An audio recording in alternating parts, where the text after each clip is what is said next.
Share বাজারের নতুন এবং গুরুত্বপূর্ণ আপডেট নিয়ে এই ভিডিওটি। তো আপনি জানেন যে শেয়ার বাজারে ব্যবসা করতে গেলে কিন্তু শেয়ার বাজার সম্পর্কিত যে গুরুত্বপূর্ণ নিউজ ডেটা ইভেন্টগুলো থাকে সেগুলোকে নিয়ে কিন্তু আপডেটেড থাকতেই হয়, আর এই চ্যানেলে সে ধরনের ভিডিও আপডেট দেওয়া হয়। তো যাই হোক, আজকে যে ডেটে ভিডিওটা হচ্ছে 21/9/2024। তো মার্কেটে এখন কিন্তু আইপিও একের পর এক আইপিও নামছে এবং প্রত্যেকটা আইপিওই প্রায় সফল আইপিও হয়ে যাচ্ছে। কতগুলো তো টাকা ডবল করে দিয়েছে। রিসেন্ট যে হিট আইপিওগুলো ছিল সেগুলো তো 114%, 120% এরকম যেটা লিস্টিং গেইনই পেয়েছে।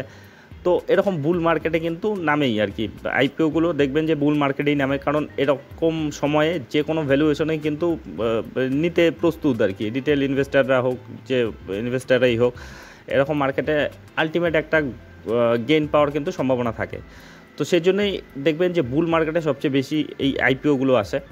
তো যাই হোক, আরও একটি আইপিও যেটা নিয়ে এই ভিডিওতে কথা বলা হবে, এটা রিয়েল এস্টেট সেক্টরে কাজ করে। তো সেই কোম্পানিটির তারা কেমন বিজনেস করে আর কি, কিসের বিজনেস করে, কি করছে না করছে, তাদের বিজনেসে গ্রোথ রয়েছে কি না, সব কিছুই দেখে নেবো। আইপিও ডিটেলস তো দেখে নেবো, সঙ্গে তাদের জিএমপি প্রাইস কী চলছে, তো সব কিছুই দেখে নেব। সঙ্গে দেখে নেব এরা বিজনেসগত দিক দিয়ে কীরকম স্ট্রং রয়েছে, বিজনেসে তারা গ্রো করতে পারছে কি না। যে আইপিওতে যদি আপনি অংশগ্রহণ করেন, অনেক সময় কিন্তু বেশিরভাগ ক্ষেত্রেই সেটা সফল হয় না। দেখবেন 10 জনের মধ্যে 2-3 জনের হয়তো অ্যাকসেপ্ট হলো, বাকিগুলো কিন্তু রিজেক্ট হয়। তো সে রিজেক্ট হওয়ার পরে সেটা আপনি লং টার্ম ইনভেস্টমেন্টের ক্ষেত্রে উপযুক্ত কিনা আর কি, তাদের বিজনেসে গ্রোথ রয়েছে কিনা, যেটা দেখতে হয় আর কি লং টার্ম ইনভেস্টমেন্টের ক্ষেত্রে। তো সেগুলো দেখে নেব এই ভিডিওতে, যতটুকুই ডিটেলস অ্যাভেলেবেল রয়েছে। তো যাই হোক, চলে আসি কোম্পানিটি পরিচয়। তো যে কোম্পানিটি নিয়ে কথা হচ্ছে সেটা হচ্ছে আর্কেড ডেভেলপার্স লিমিটেড। তো এটা নাম শুনেই কিছুটা আন্দাজ করা যায় যে রিয়েল এস্টেট নিয়ে কাজ করে, রিয়েল এস্টেট সেক্টরে কাজ করে। তারা যে বিল্ডিং টিল্ডিং এগুলো তৈরি করে এবং সেগুলো তারা বিক্রি করে। তো এই আর্কেড ডেভেলপার যে আইপিওটা, সেটা প্রায় 3,18,75,000 শেয়ার যেটা মার্কেটে ছাড়া হচ্ছে আর কি। তো যেটা এর আইপিও ডেট সেটা 16 তারিখ এবং 19 তারিখ ক্লোজ হবে। ফেস ভ্যালু 10 হিসাবেই মার্কেটে নামছে, আর এটার প্রাইস ব্যান্ড রাখা হয়েছে 121 টাকা থেকে 128 টাকা। লট সাইজ 10টায় একটা লট রাখা হয়েছে। আপনারা জানেন যে মানে লটেই আসে আর কি এগুলো। টোটাল ইস্যু সাইজ যেটা 410 কোটির টোটাল ইস্যু সাইজ, 410 কোটির ইস্যু সাইজ।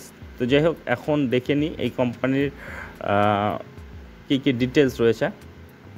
যখন আর্কেড ডেভেলপার আইপিও রাইসেস 122 কোটি, তারা ফান্ড রেজ করার জন্যই কিন্তু এটা মেইনলি করছে আর কি। তাদের যে অনগোয়িং কাজগুলো চলছে, তাদের কাজের জন্য এরকম কিন্তু হয়। বিশেষ করে রিয়েল এস্টেট সেক্টরে যারা কাজ করে তাদের কিন্তু টাকার প্রয়োজন হয়, কারণ প্রথমে কনস্ট্রাকশন বা ডেভেলপমেন্টের কাজগুলো তাদেরকেই করতে হয়, তারপরে সেগুলো তারা বিক্রি করে, সেটা পরের ব্যাপার। প্রাথমিক ইনভেস্টমেন্ট দরকার হয়, যার পরিপ্রেক্ষিতে তাদের ক্যাশের প্রচুর দরকার হয়। তো এটাও ফান্ড রেজের একটা পদ্ধতি, আপনারা জানেন, আইপিওর মাধ্যমে এটা লিস্ট করে একটা গেইন করা। তো 122 কোটির তারা ফান্ড রেজ করার চিন্তা ভাবনা করছে। তো এই কোম্পানির যদি দেখেন, তাদের আইপিও ডেট মানডে 16 সেপ্টেম্বর, যেটা খুলতে চলেছে 16ই সেপ্টেম্বর, আর ক্লোজ হবে 19 সেপ্টেম্বর। আর যেটার বেসিস অ্যালটমেন্ট হবে শুক্রবার 20 তারিখ।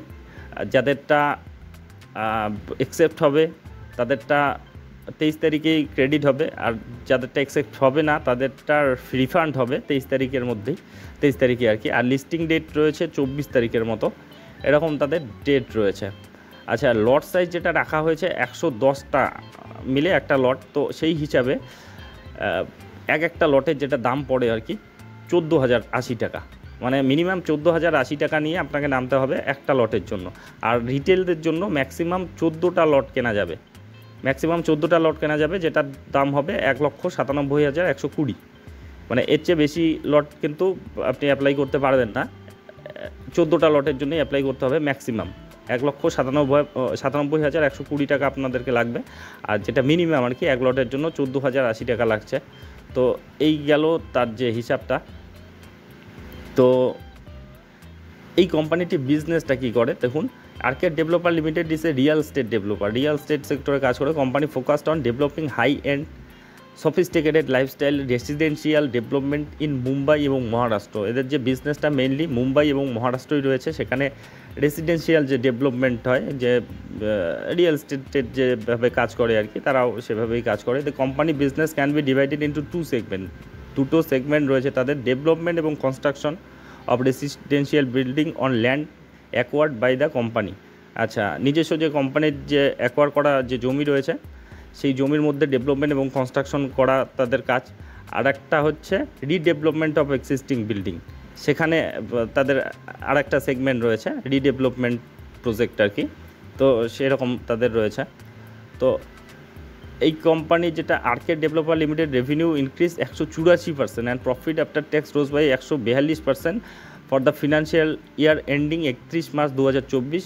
2023 থেকে 24-এ তারা কিন্তু ভালো রকম তাদের বিজনেসে গ্রোথ দেখিয়েছে। দেখুন তারা যে রেভিনিউ ইনক্রিজ করেছে 184% এক বছরেই, আর প্যাট প্রফিট আফটার ট্যাক্স সেটা গ্রো করেছে 142% মতো। তার মানে তাদের বিজনেসে কিন্তু দুর্দান্ত গ্রোথ রয়েছে। একটু লং টার্মে দেখে নেই। দেখুন অ্যাসেটের ক্ষেত্রে 2022 থেকে যদি দেখেন, 2022-এ তাদের 369 কোটির অ্যাসেট ছিল, সেটা বেড়ে 555 কোটির অ্যাসেট হয়েছে 2023-এ, এক বছরে অনেকটা বেড়েছে। তারপরে 2023 থেকে মার্চ 2024-এ 555টা 575 রয়েছে, মানে তাদের অ্যাসেট দিন দিন বাড়ছে। এখন রেভিনিউ যদি দেখেন, রেভিনিউ কিন্তু সুন্দর গ্রোথ রয়েছে। দেখুন 2022-এ ছিল 237 কোটি, এগুলো কোটিতেই রয়েছে, হ্যাঁ কোটিতেই রয়েছে, 237 কোটি ছিল।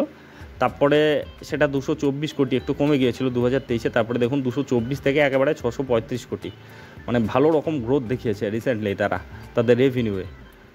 প্রফিট আফটার ট্যাক্স যদি দেখেন সেক্ষেত্রেও কিন্তু গ্রোথ রয়েছে। দেখুন 2022-এ 50 কোটি ছিল, 2023-এও 50 কোটি, তারপরে একেবারে দ্বিগুণের চেয়ে বেশি করে ফেলেছে, 122 কোটির মতো কিন্তু প্রফিট আফটার ট্যাক্স দেখিয়েছে। মানে রিসেন্টলি কিন্তু ভালো রকম গ্রোথ এসেছে।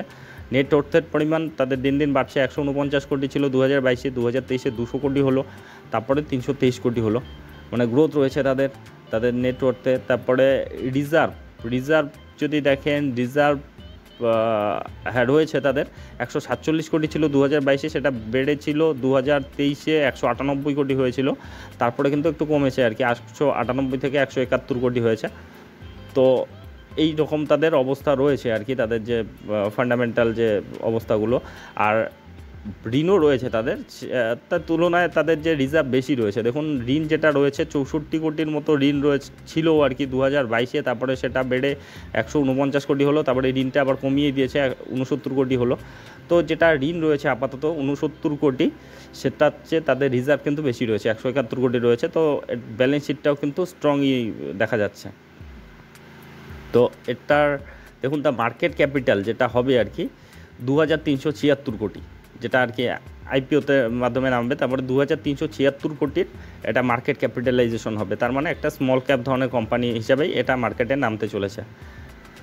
তো রিটার্ন অন ইকুইটি আপাতত 46 রয়েছে, ডেট টু ইকুইটি 0.21 রয়েছে, প্রফিট আফটার ট্যাক্স মার্জিন রয়েছে 19%-এর মতো। তো এরকম অবস্থা রয়েছে।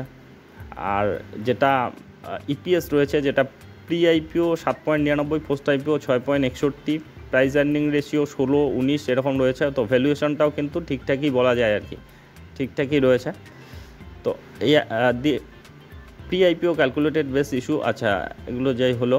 The company propose to utilise net proceed from object of issue, মানে কী কারণে তারা এই আইপিওটা নামাতে চলেছে। মোট কথা হয়েছে ফান্ডিং। দেখুন funding is a part of the cost to be incurred in developing and ongoing project and যে অনগোয়িং প্রজেক্টগুলো রয়েছে আর কি, তাদের জন্য তাদের যে টাকার প্রয়োজন আর কি, সেই ফান্ড রেজ করার জন্যই মেনলি তারা করছে। Funding acquisition to be identify land for real estate project, যাই হোক তারা আর কি ফান্ড রেজ করছে তাদের বিজনেস ডেভেলপমেন্ট করার জন্যই।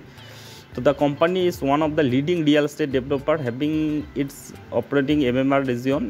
তো ইট মার্কেট স্ট্যাটিক পারফরমেন্স 2022-23। তো যাই হোক যেগুলো বলা হলো আর কি সেগুলোই রয়েছে। দেখুন এখন চলে আসি আপাতত কী অবস্থায় রয়েছে তাদের আইপিওটা। দেখুন the Arcade developer IPO subscribe 113 times, তাদের মোটামুটি 113 গুণ বেশি কিন্তু ওভার সাবস্ক্রাইব অলরেডি হয়ে গিয়েছে। দেখুন 19 সেপ্টেম্বরের হিসাবে আর কি, 19 সেপ্টেম্বরের হিসাবে, আজকে তো 21 তারিখ। তো 19 তারিখ যেটা ছিল গত শুক্রবার না বৃহস্পতিবারের অনুযায়ী আর কি এটা ছিল। তো এই হলো এর অবস্থাটা। তো এখন দেখে নিই এটার জিএমপি প্রাইস কেমন চলছে। দেখুন যেটা আজকের ডেটে আর কি 21 তারিখ যেটা চলছে 63 টাকা তার জিএমপি চলছে। মানে তার যে লিস্টিং প্রাইস, মানে তার যে বেস্ট প্রাইস রাখা হয়েছে 128 টাকার মতো, 128 টাকা থেকে 63 টাকা অলরেডি বেড়ে গিয়েছে, প্রায় 49% মতো, যেটা যদি আজকের ডেটেই মার্কেটে নামে তবে 191 টাকা নামবে। 128 টাকা থেকে প্রায় 49% মতো গেইন হিসেবে পাওয়া যাবে। তো এখনও বহুত দিন বাকি রয়েছে, মার্কেটে অনেক আপ ডাউন হবে। দেখুন এর আগে 86 টাকা পর্যন্ত কিন্তু জিএমপি ছিল, মানে 67% মতো একসময় তাদের গেইন ছিল। তো 214 টাকায় সেখান থেকে এখন কিন্তু কমেছে বলতে গেলে, আপ ডাউন হচ্ছে। দেখুন 86 টাকা 80 টাকা থেকে 86 টাকা হয়েছে, 86 থেকে 85 হয়েছে, 60 হয়েছে, 63 হয়েছে, এখন 63 টাকায় চলছে সেপ্টেম্বরের হিসাবে, 21 সেপ্টেম্বর আপাতত। তো এখনও অনেক দিনই বাকি রয়েছে, তো যেক্ষেত্রে অনেক আপ ডাউন হবে আর কি। তো যাতে বোঝা যাচ্ছে, যেটা বোঝা যাচ্ছে তাদের বিজনেসে কিন্তু একটা গ্রোথ রয়েছে এবং স্মল ক্যাপ কোম্পানি এটা, আর এদের ভ্যালুয়েশনটাও মোটামুটি ঠিকঠাকই রয়েছে। একটা স্মল ক্যাপ কোম্পানি হিসেবে মার্কেটে নামতে চলেছে, ফেস ভ্যালু 10 রয়েছে।